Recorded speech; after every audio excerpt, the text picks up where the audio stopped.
To me, seeing the third graders in this kind of setting is exactly what we talk about when we talk about hands-on learning, project-based learning. And I was amazed that the kids understood the concepts. I mean, I checked in with 3 or 4 different kids, and each one that I asked about the sensors and the robot, they were able to explain to me why the robot was hitting the wood and how the motor had to reverse. I mean, I was just blown away by the vocabulary and the concepts that the kids were introduced to. When you bump into things, it will push this back, right? Which puts on a motor, and then it will turn. The motor will make it turn the other way. And these here are sensors. So if they bump into a wall, it will make them go.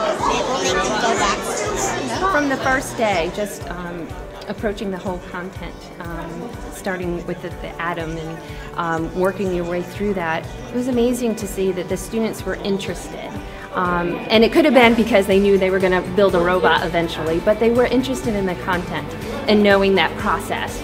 And then when we moved beyond the content and started to have that application, the students got so excited, and to see the fact that they can use hot glue guns and to learn how to solder, it was just so amazing to see the whole process. The hardest part was technically soldering and hot gluing.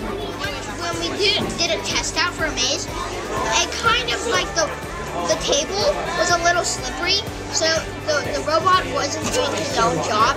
He was just sliding across on the table, so we had to add another layer of rubber right here.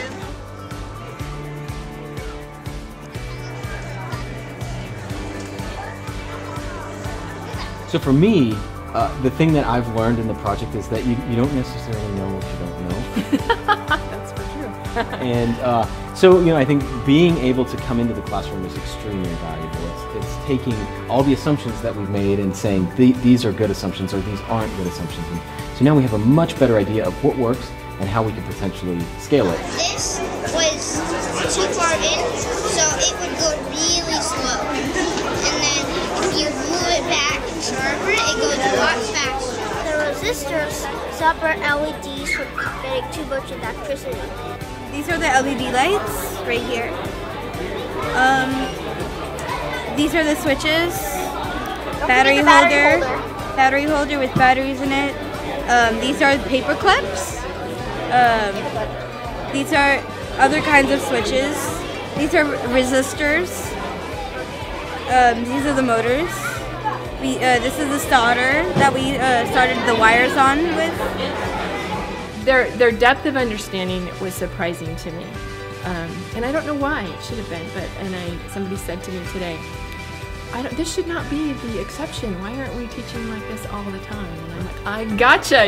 Why are we not teaching like this all the time? Because it's possible, and it's amazing what you can do with kids.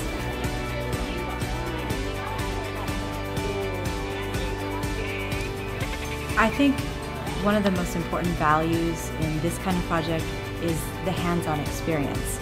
So you take a lot of the things that they're reading in the books about atoms and what energy is and what our energy source is, and they learned about sunlight as an energy source, but actually using a solar cell and being able to apply it to transfer that energy and see it for themselves to light up an LED. I think that is an enriching experience in itself.